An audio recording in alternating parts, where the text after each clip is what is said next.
We're not live streaming yet, which gives me the opportunity to show and share some just funny pictures and videos I collect. That's one of my hobbies, to collect IT-related pictures. And one of the things we will do during this session is thumbs up, thumbs down, like do's and don'ts with Citrix and so on.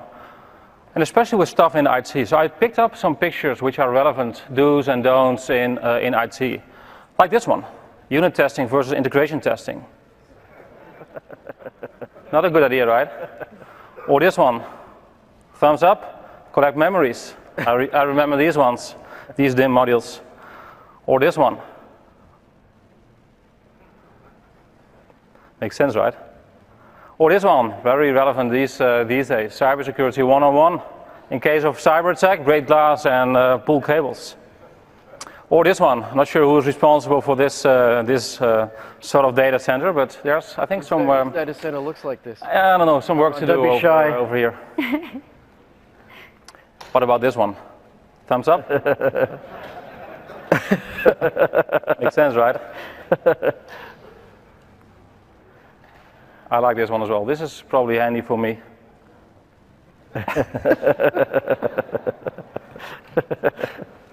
This is actually a real building in Japan. I thought it was photoshopped, so I copied the photo, Googled it, import the photo in Google and then search, and there was actually an address in Japan. No kidding. So this should be probably a networking guy who designed this particular building. This could be a Dutch USB stick. Dutch guys know, probably the German guys know as well, right? Making fun of each other. And this is actually awesome. So this is THERESA. I think a year ago or something like that. Yeah, last fall I did my first skydive. It was a blast. I made a tweeted about this particular thing a couple of weeks ago when I was at 9,000-ish followers, and I said, when I have 10,000 followers, I will do this as well. And my wife was following me on social media. So, are you serious? Yes, I am. Okay, that's probably not a good idea, but I will seriously do. If I have 10,000 followers, I will do a skydive somewhere in probably US, and will inform my wife after I jumped out of the plane. So let's get started.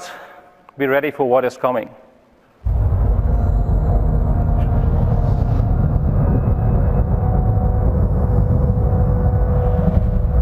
Be ready for what's coming. What is coming? The answers.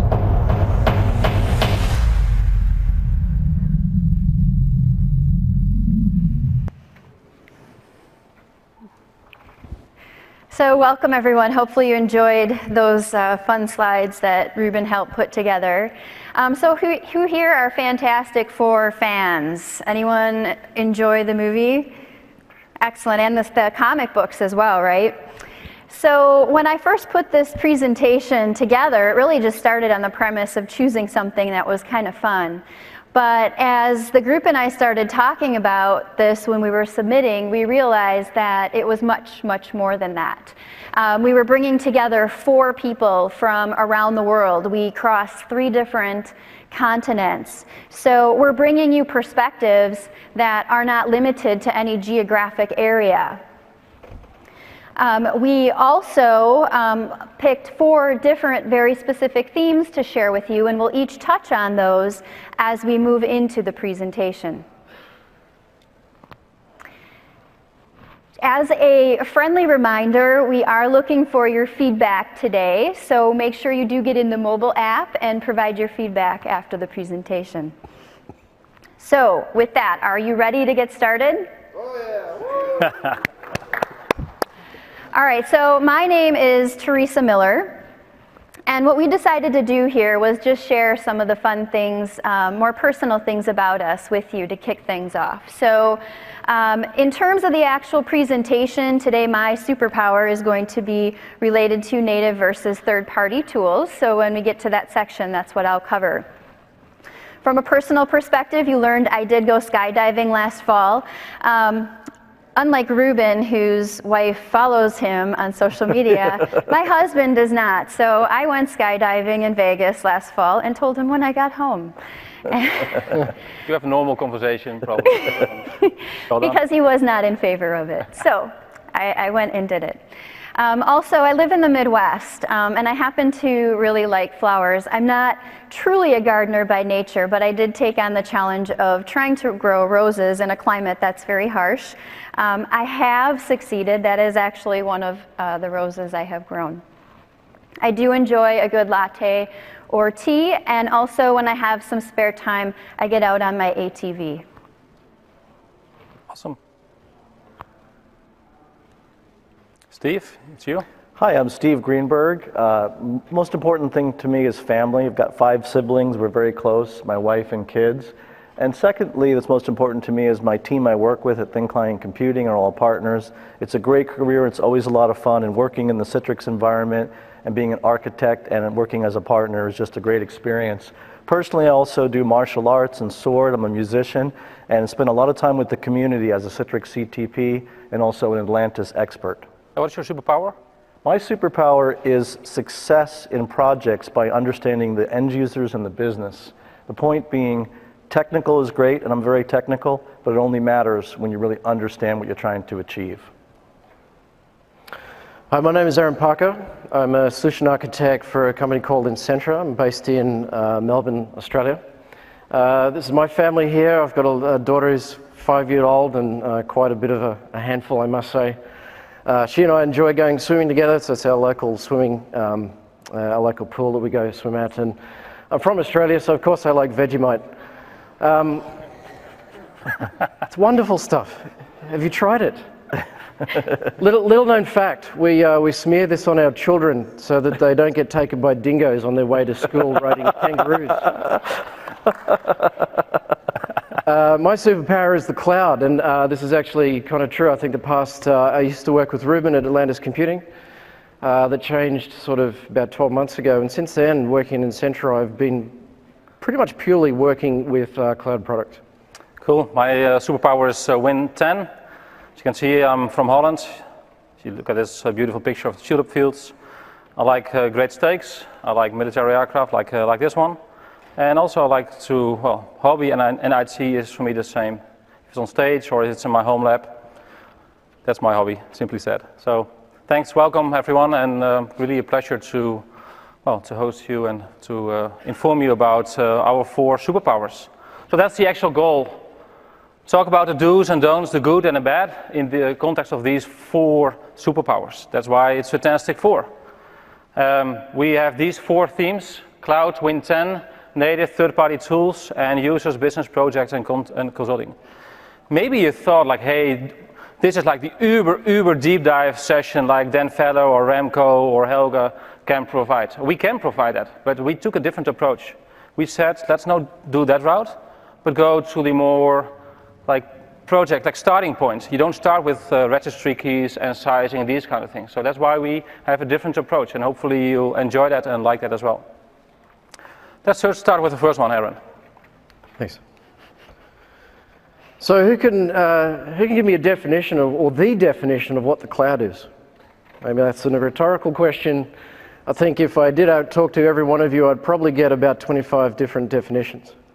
I think it's fair to say that probably whether we've moved, maybe we haven't moved workloads into the cloud yet, we are in some form in the cloud. Perhaps you're a ShareFile customer or you're a Salesforce or Workday customer, so therefore I think you're in the cloud. But when we talk about XenApp, XenDesktop, I think we're more thinking about XenApp and XenDesktop workloads that we sit in sort of an IaaS environment inside Azure or AWS or something like that.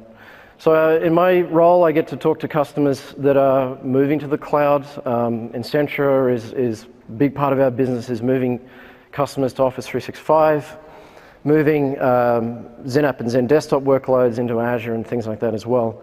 The conversation always needs to start with identity.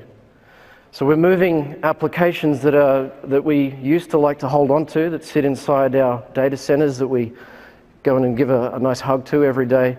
We're sort of setting these free out into the wide world with applications. I've just talked about Salesforce, Workday, ShareFile, you name it. And from an end user perspective, it's all about their identity. They have a username or a user identity that they access Salesforce, or a user identity that they access ShareFile. And they've always had this Active Directory user identity as well that sits inside the network. That's not a great experience. They want things like single sign-on.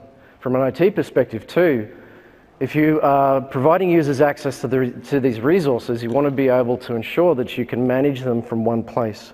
So the user has a single identity, not just from the user experience perspective, but from IT, I want to know where this user is going. I want to secure those resources, and it's all built around identity. If you started having conversations around Azure Active Directory, we can use identity to actually control access to these applications. So identity becomes the control plane.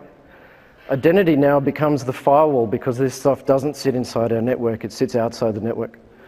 So a conversation about moving XenApp, XenDesktop to the cloud, I don't think generally doesn't actually start with, or maybe it does start with actually the actual workloads themselves, but there's all the peripheral stuff that goes around it. So I'm talking about Office 365 and these other applications as well. So it has to be driven by identity. And then once we actually do move to the cloud, we need to sort of transform our thinking, the way that we approach management and deployment of these things. So we start thinking about automation. Start thinking about the way that we support from an operational point of view, the way that we support these environments. So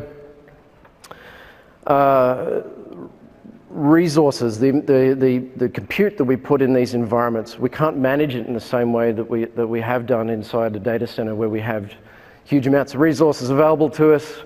We've already paid for it. We can go put a VM on it, and it doesn't really matter what it costs. We're up and running, and away we go. If we start moving this stuff to the cloud, this stuff does become pretty expensive. And I've been through a number of projects now that we start with a picture of what it's going to cost. We go and deploy it. It doesn't end up working that way because we haven't thought about the way that we are actually managing this environment. So who is the cloud for? Greenfield is easy. I've actually worked with a number of customers over the past 12 months, brand new environments. It's easy for these customers to say, I don't want to deploy anything on-prem, I'm going to deploy it entirely within the cloud. So I worked on with a project just recently where the customer, brand new company, needed an environment that was XenApp because they needed control access to data that had to remain inside Australia, so XenApp was an easy way to do it. So the cloud, I should say, was an easy choice. But more and more we're also seeing customers doing hybrid deployments. So the move to the cloud is not just, let's just move everything to the cloud because it's going to make my life easy. The end goal is going to be, for most environments, going to be a hybrid environment. So I've talked a little about pricing. Most of the time I'm talking about Azure rather than, say, AWS or something like that. It's just the nature of the type of business that I'm involved in. It's very interesting approach to try and work out I'm going to put XenApp, XenDesktop in the cloud. What is that compute going to cost me? And when I'm starting off with a pricing calculator, it's always going to be an estimation. And I don't always have the time to be able to size the environment, test it, or build, test, pilot, and go into production. That sort of process becomes a little compressed. I don't always have the time to be able to build and then iterate and then build and iterate because I'm working out what my workload is going to be and then change the sizing and tell the business what the cost is going to be as a result. So I am finding quite a bit that maybe we come under, and that's fantastic. But once we're actually in production, we find out it costs a little bit more than we thought it might have cost. So we have to do some rethinking after the fact. Mm-hmm. And that's not the greatest place to actually be in, to tell the business, hey, this is actually costing a little bit more than we thought. It's not a great conversation. So just a few points on these because it's a fairly high level at this stage. But as I'm just saying, don't assume that cloud is cheap. It transforms the way that we can do things and allows us to take a more mature approach. Perhaps we don't need to spend money on a DR data center, but don't go into it assuming that cloud and an IaaS workload specifically is going to be cheap. And don't treat that like a data center. If we want to bring the cost down, we need to think about the way we manage it. So we need to be thinking about automation. I'll give a plug to a session I'm doing later this afternoon with Mike Nelson. I'm going to talk a little bit about using JSON templates and PowerShell to deploy Azure environments. Don't forget related workloads. This surprisingly comes up more often than we think it might do. I want to move my desktop to the cloud. That sounds fantastic. Let's do that. But what about the application that's now sitting back in my my data center that's on-prem? I've got to move those things as well. And the user data then is also always seems to be the biggest piece. So I need user data locally. I need user data that's sitting in my new Azure data center. But it's still not an easy solution. It's share file is great, but I have instances where I need to access the data simultaneously in both locations, or I have very large files, and that's still a bit of a challenge. And don't go it alone. I say this, I guess, because I work for a consulting company, but whether it's the community or whether you engage someone to assist you with moving to the cloud, there's a lot of experience around there, and there's always someone who can help you. So, as I said, if you are moving to the cloud, you're probably already there, even if you haven't moved anything like XenApp, Zen Desktop to Azure, AWS. It's always going to start with identity. Windows 10 adoption, Azure adoption, Office 365, Salesforce. All of these applications, we want the user to have a great experience, single sign-on across everything. We want IT to be able to know where those user resources are. Perform due diligence, perhaps pricing and things like that. There's only so much perhaps that you can do to start with, but be driven by metrics. Always be measuring, always have an understanding of what those workloads are doing, and can you improve the processes or improve the way that you're doing deployments and reduce those costs. Finally, PowerShell. Who loves PowerShell? Woo! Carl, of course. Good. Automate, automate, automate. Learn, if you don't know PowerShell today, learn it, because that's the way you're going to be able to improve process when you move to the cloud. So happy us, we have good PowerShell support with Citrix, right? Exactly. Good, next. So second topic is Win 10, Office 365. That's my superpower for this afternoon. So when we talk about Win 10, I think it's an interesting statement that Windows everywhere is dead.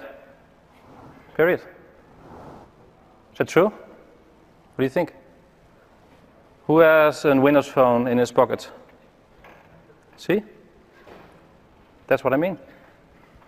Because Windows itself isn't dead at all. Windows everywhere is dead. That's the conclusion, because maybe one or two folks showed up their hand with that. But Windows isn't dead. Why? Because Windows apps are all over the place. And Windows Cloud first and mobile first is really on the agenda of like IT decision makers and C-level people. But the reality is that we and our customers, our business consumers, are still using a lot of Windows applications. And that is not going away near soon. There are 4 to 8 million Windows apps running into the enterprise. And that's the reality. Until you migrate the last Windows app off your platform, then this statement makes sense. If you still have Windows apps, you need a Windows runtime to run these Windows apps in cloud, on premises. You need to deliver apps to the business consumers. We did a survey with VDI-like-a-pro.com. You can download a free survey from this website. And I will show some statistics from that survey. One of the statistics is what is the percentage of applications you are using in your environment, what kind of native Windows apps are being used. And you can see that over time we asked this question over the past few years, that actually the amount of Windows applications inside this environment, inside the organization environments, is actually increasing. Of course, SaaS and mobile and web is also increasing. So the pie gets bigger and bigger and bigger. That makes total sense. But also with GPU and SDS and these kind of solutions, it makes more sense to run, and it's better to run Windows apps in VDI and server-based computing. One of our community friends, Sean Bass, his statement is this: after a nuclear war, it will be cockroaches and Windows apps. Hopefully we'll not come into that reality, to be honest, but this is also from a Windows perspective the reality. In the near future, we'll still have Windows applications. So if we know that we have Windows applications, the question is, okay, what kind of Windows applications? From a more 2D, 3D applications, these are really popular high-end graphics applications, but these are also graphics applications. You can discuss if Windows is an app, but you get the point. Like, Windows is graphical intensive. Look at browsers, look at Office as an example. They all benefit and leverage GPUs. So the question could be, okay, if we know that Windows is relevant, we know that Windows is still here for quite a while, then how can we deliver these applications? And GPUs are an important part of that. Why? 2 reasons. The first reason is the baseline. The Ultrabooks, the MacBooks we use in the audience, I use, have GPU and has SSD. And now we design or redesign VDI, application remoting, XenApp, XenDesktop, on-premise or in cloud, and we think, well, maybe GPU is not needed. Well, the baseline, the user experience baseline, is a physical PC. And also from an application development perspective, the developer doesn't care about yes or no GPU. It is a GPU because that's what the machine where he develops his software on. So the question is, do you use offloading or GPU technologies in your virtual workspace environment? And over time, you see that still the majority of people use CPU to emulate a GPU, let's put it that way.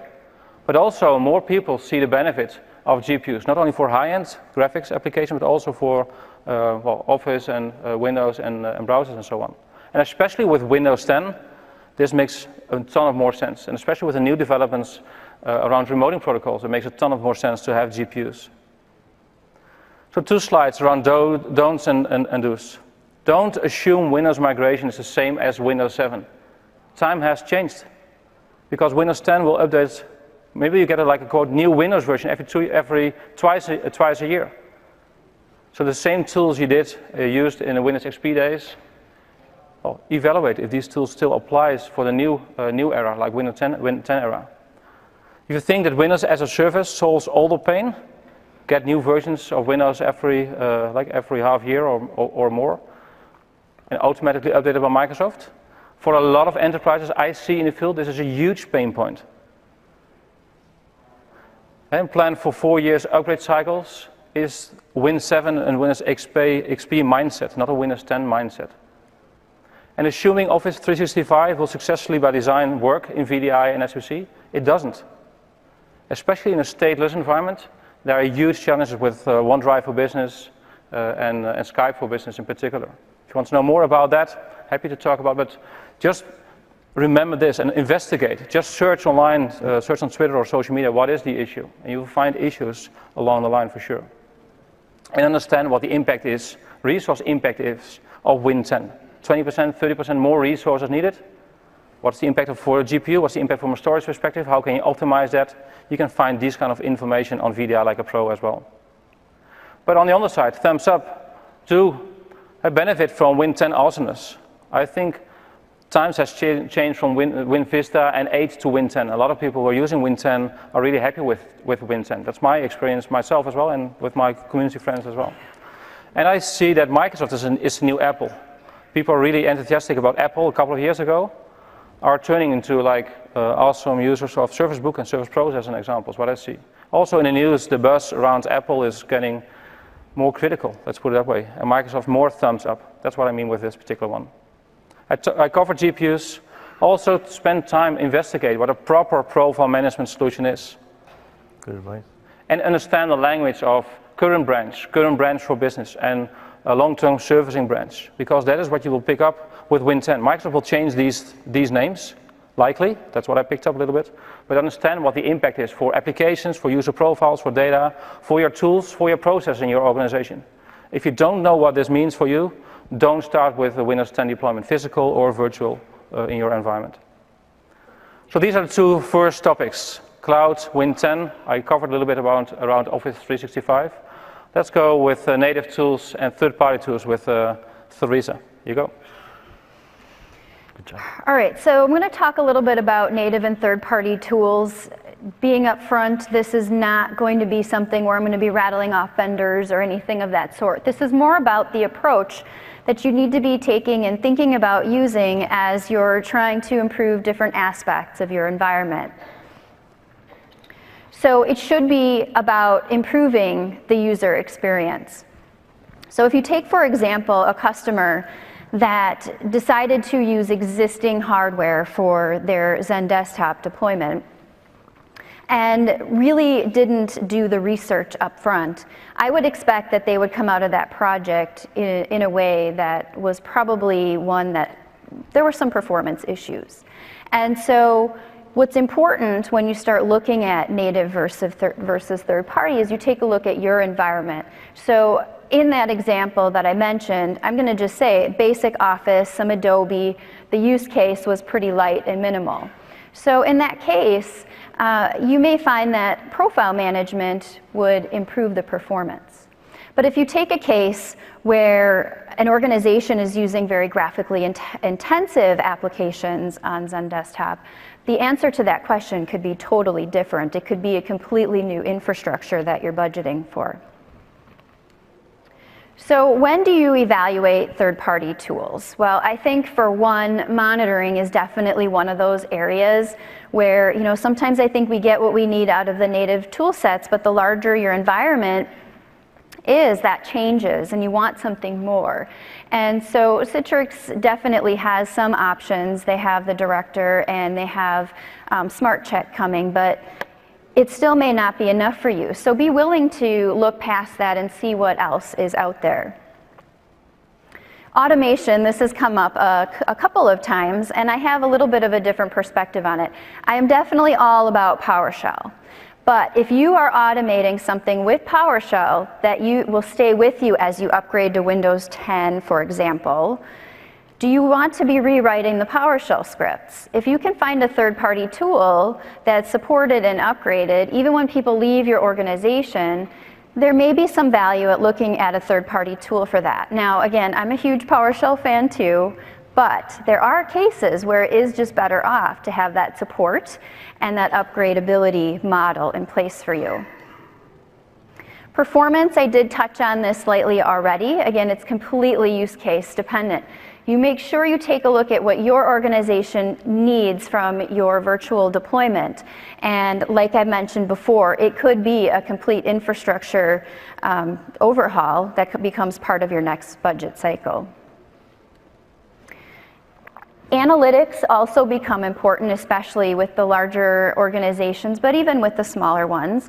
Being able to do baseline trending of information based on like your CPUs, memory, and even much more. How many users do you have coming in, for example, at once? So, and how deep you want to take that information. We also have a security component to that as well, right?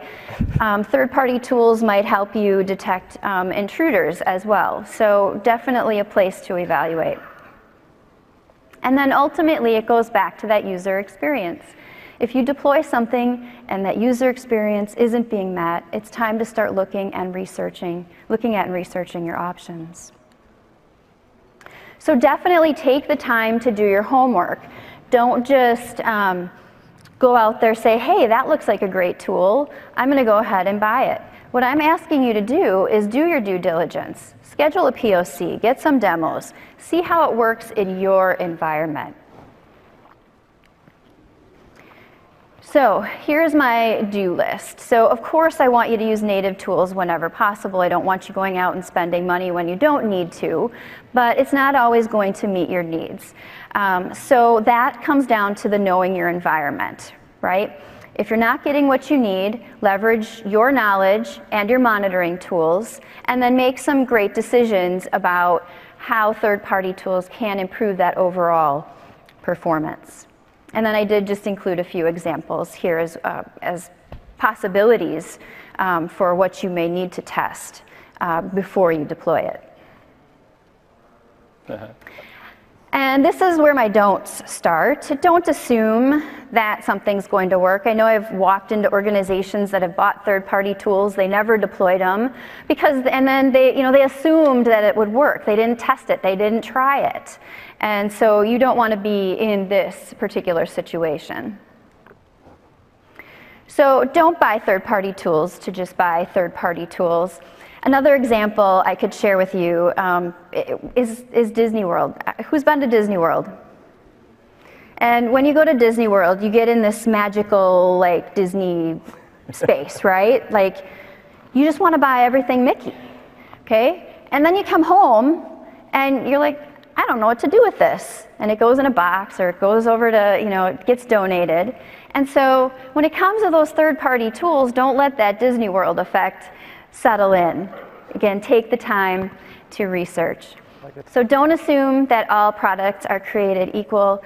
And most importantly, don't work on an island. Make sure you're working with the business to understand where their issues are so that you're putting your precious time and efforts in the right place. So that don't is especially for Aaron, right? Don't work on an island. I work on a very large island. I think so. Well, if it's a continent, it's okay. So we have covered cloud, Windows 10 with some Office 365 and the native and third-party tools. So I'm going to turn this over to Steve for the user aspect. You guys are pretty fantastic, actually. I like it. Thank you. Yep. So we're going to talk about users and business and the insight that creates success. Who was inspired by Colin Powell this morning? That was awesome, right?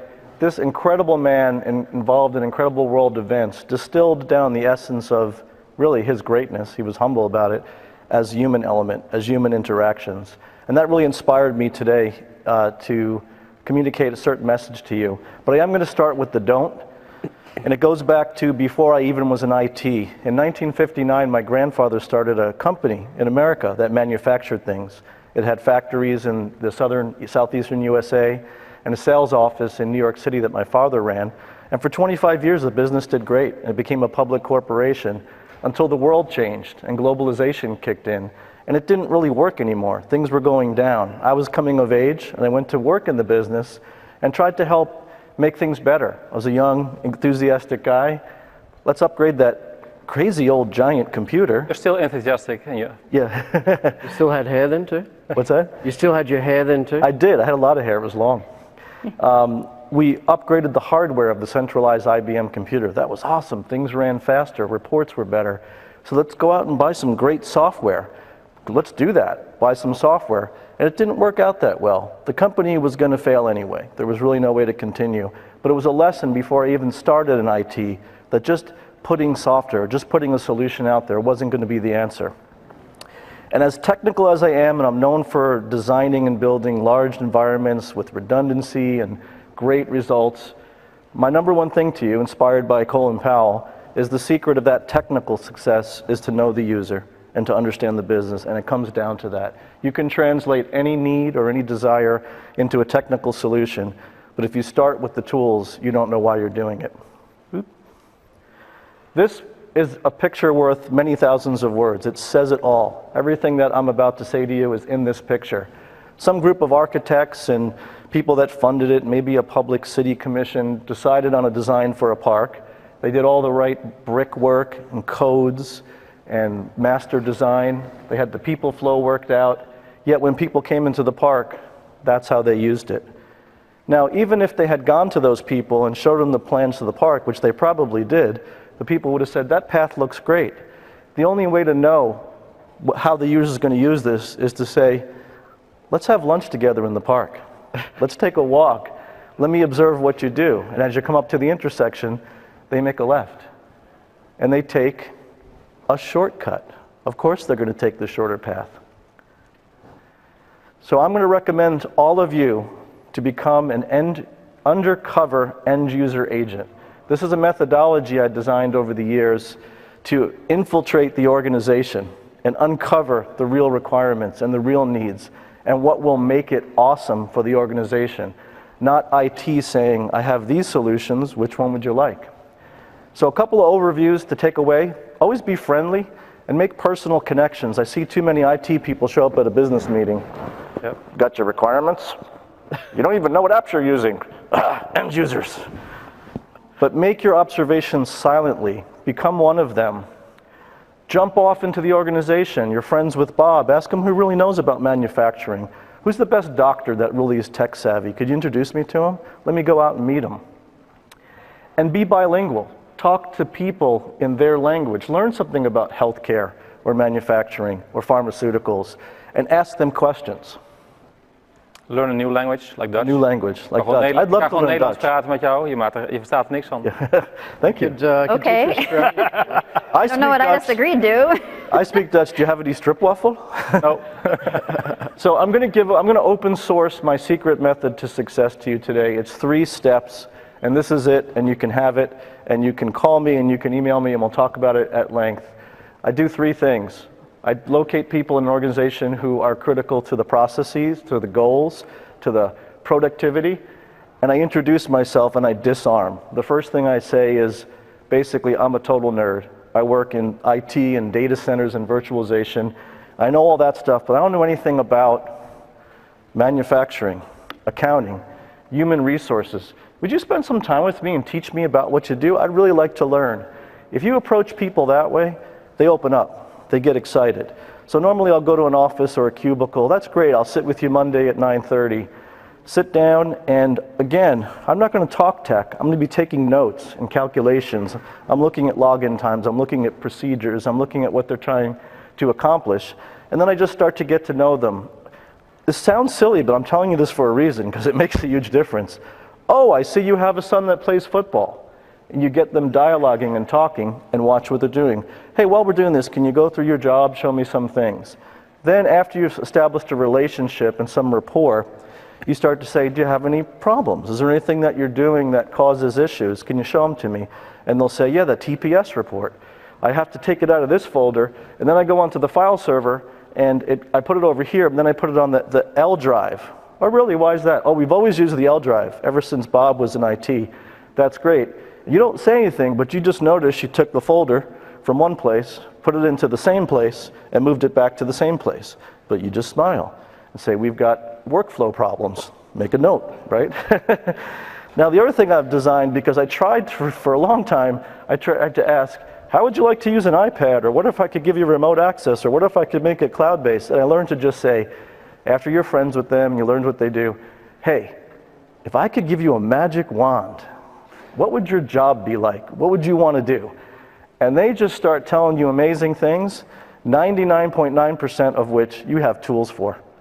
And the other thing I just want to say is I don't give answers at this point. I gather data. Wow, great, we're friends. Let's move on. So what are my technical takeaways? Nothing technical. Don't talk tech. Relate to people in what they can understand and in their business. Assemble your notes and your thoughts. You might want to write things down, but you're not talking about them. You're just gathering them.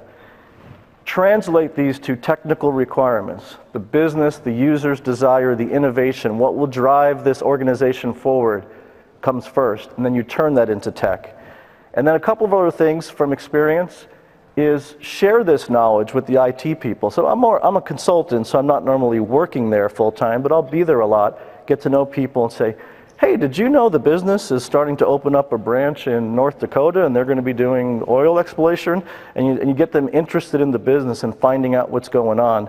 Just an example, Jeff's here from P.F. Chang's, and I went to their offices for a couple days, and then I went to P.F. Chang's for dinner.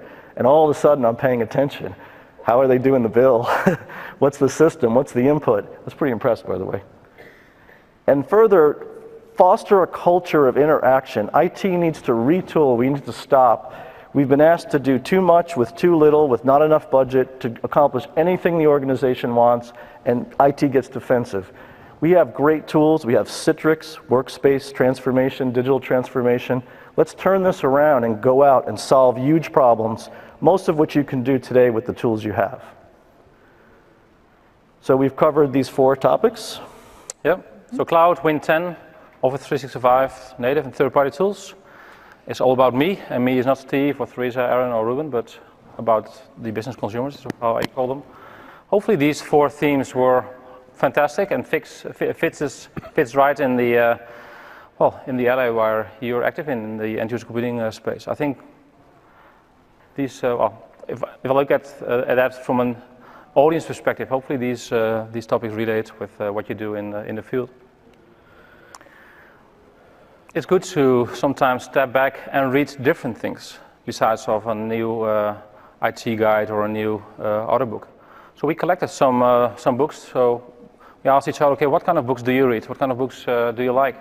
Normally, to be honest, I don't read these books occasionally, but in holiday season, I spend like days and days just reading interesting books. That's how I operate. And The Circle is a very interesting book. There's a movie. I'm not so sure if the movie is that great. The reviews aren't that great, but The Circle itself is a great book. The Rise of the Robots is a very good one. If you just want to read one book, my personal opinion is read the Phoenix Project. A really awesome book about DevOps in a novel style written. Very, very good. If you have ideas about great books, let us know. Always good to have a small list of awesome books. If you have like, this is the book you guys and gal should read, let us know. Great feedback. Thanks. I think it's also great, well, on stage, like we are a community, we really are a community, and it's good to be part of a small or larger community, and that's what Citrix user groups are all about. I know there are many, many people also in the audience part of a Citrix user group, which is great. Thanks, thumbs up. If you're not part of a user group and you want more info, let us know, we can help you. If you want to maybe start a user group, or maybe there's no user group, but you ask, okay, I'm not really a starter, but I would like to be part of a user group, let us know as well. We can connect you with the user group leaders in your region. And as mentioned earlier, it's great to get feedback. Although, like, I'm a Dutch guy, I can handle direct feedback, no problem with that. But for the people who are more polite, there's also an app for that to provide some feedback. So if you have feedback which can be improved, just let us know. If you think good feedback, great session, use the app, very appreciated, thanks. And I think with that, well, thank you all. That's our prepared contact. Thank you for coming today on the third day of Synergy. Thank you. Just one more thing. We prepped, actually we bought some stuff, because we just have 5 minutes left. Of course you can leave, no problem with that. But who would like to leave when you have the option to win these great prizes, right? Fabulous prizes. No one is leaving. That's an interesting, interesting problem. So we bought some stuff. Go ahead, Steve. What did you bought? Oh, well, I would say if there's any questions, for a question you can choose a prize. How about that? Sounds good to me. Okay. Any questions? You get a prize. Anyone want to know anything about Vegemite? If you would step up, let me know. Vegemite. If you would just step up to the mic so we can hear you. Or talk really loud if you can hear it, and we repeat it.